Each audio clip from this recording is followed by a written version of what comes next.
그리스도인의 삶, 돌아온 탕자에 대해서 오늘 말씀을 좀 나누려고 합니다. 헬라어로 그 잃어버렸다라는 그 뜻이 두 가지로 표현된다고 합니다. 마태복음에서는 플라나오라고 15장에서는 아폴로미라고 이렇게 표현을 하는데, 스스로 양이 그 방황을 해서 주인을 잃어버린 것이고요. 그 다음에 누가복음에서는 그 목자가 잃어버린 표현, 그것이 바로 아폴로미라는 것이죠.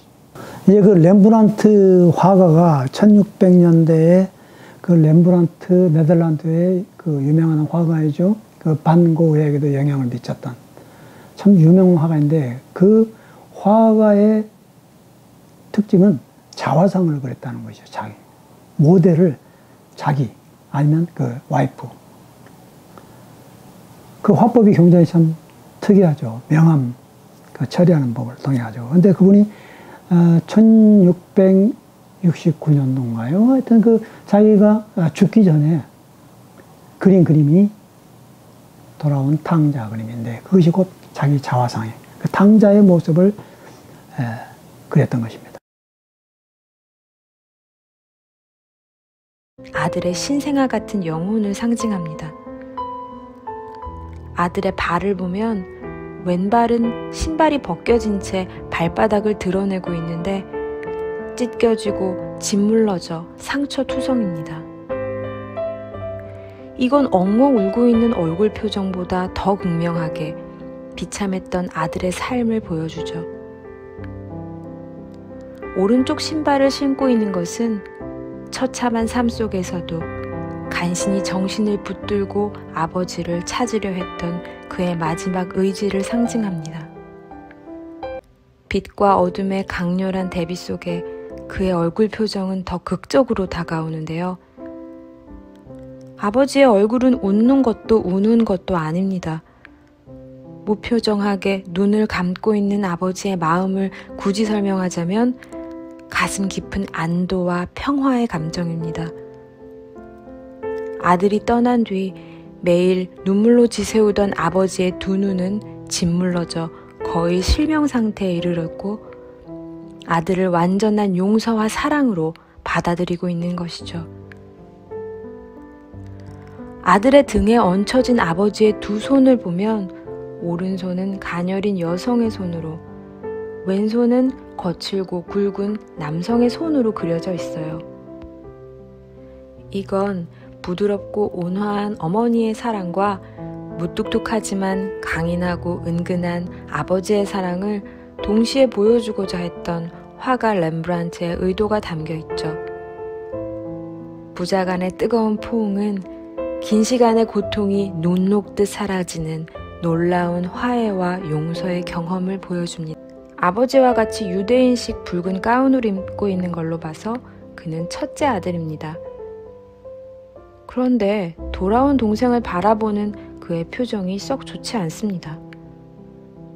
동생이 떠난 뒤 줄곧 아버지를 보필했던 큰아들은 동생을 환대하는 아버지의 모습이 못마땅하기만 한데요.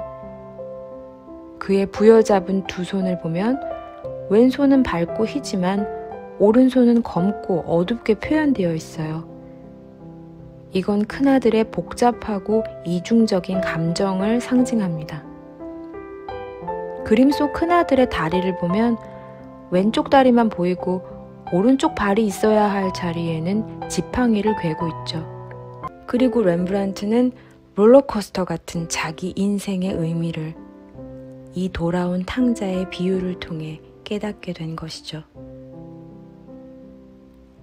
그림의 텍스처는 마치 노인의 살갗 같기도 하고 치즈나 된장같이 오래 발효된 질감을 보여줍니다. 실제로도 이 작품은 렘브란트가 수년 동안 손을 떼지 않고 수천 수만 번 붓터치를 올려가며 고쳐 그린 그림인데요. 렘브란트는 비참한 인생의 마지막 순간 신에게 자신의 모든 것을 의지할 수밖에 없었던 그 뜨거운 경험을 작품 속에 오롯이 새겨 넣은 것이죠. 그 미우라 아야코가 쓴 양치는 언덕에서 바로 그 짐승한 탕자에 대한 그 비유를 그 인용을 해가지고 쓴 그런 그 소설 작품인데 굉장히 참 인상 깊습니다. 한번 들어보시죠. 주인공은 아빠가 목사님이에요. 목사님의 딸인 나오미라고 하는 사람입니다. 그런데 이 사람이 사랑을 한 거예요. 어떤 남자와. 그런데 그 남자는 술주정뱅이였고 바람둥이였어요. 그래서 부모님이 굉장히 완강하게 반대를 하시죠.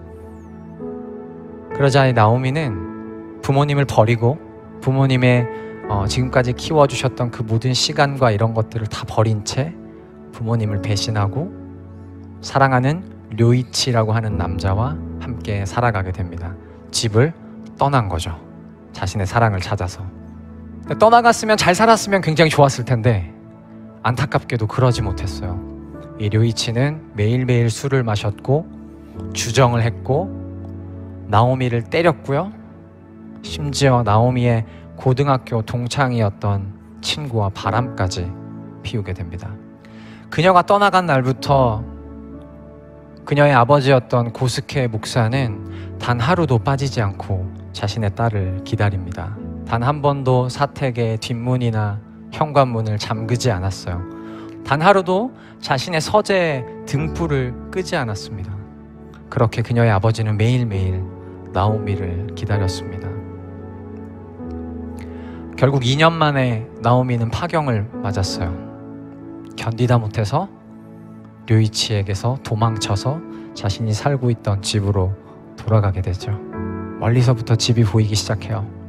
늦은 밤인데 아빠의 서재에는 불이 켜져 있습니다. 밖에 대문도 잠기지 않았어요. 하지만 2년이라는 긴 시간이 흘렀고 나오미는 차마 용기를 내지 못합니다. 한참을 밖에서 서성이던 그녀가 용기를 내서 현관문을 열었어요. 그러자 안에서 익숙한 아빠의 목소리가 들려옵니다. 나오미, 이제 왔니? 여러분, 그 아빠는 나오미가 떠나간 날부터 한순간도 그녀를 기다리지 않은 적이 없었습니다. 매일매일 나오미가 돌아오기만을 기다리고 있었던 거예요. 딸이 집을 떠난 순간부터 단 한순간도 깊이 잠들지 못했어요.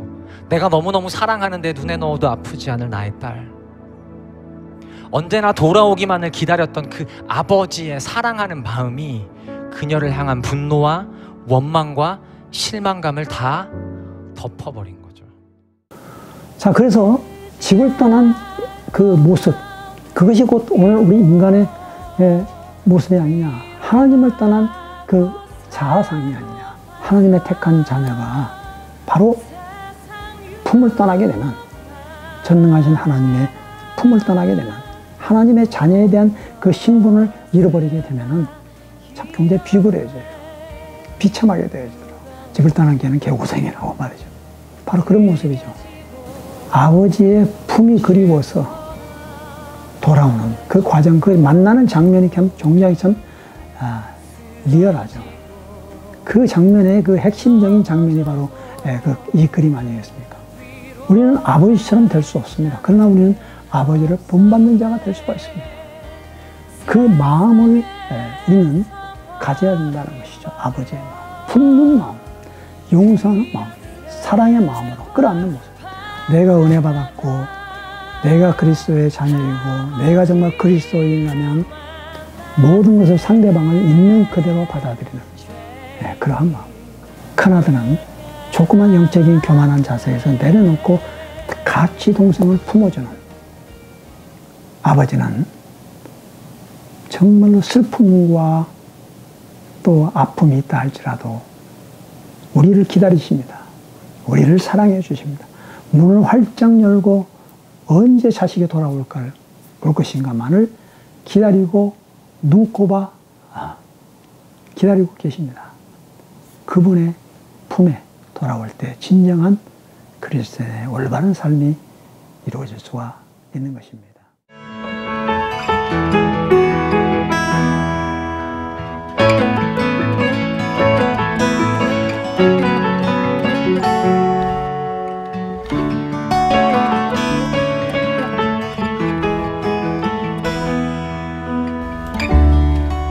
내가 그의 이름을 불러주기 전에는 그는 다만 하나의 몸짓에 지나지 않았다.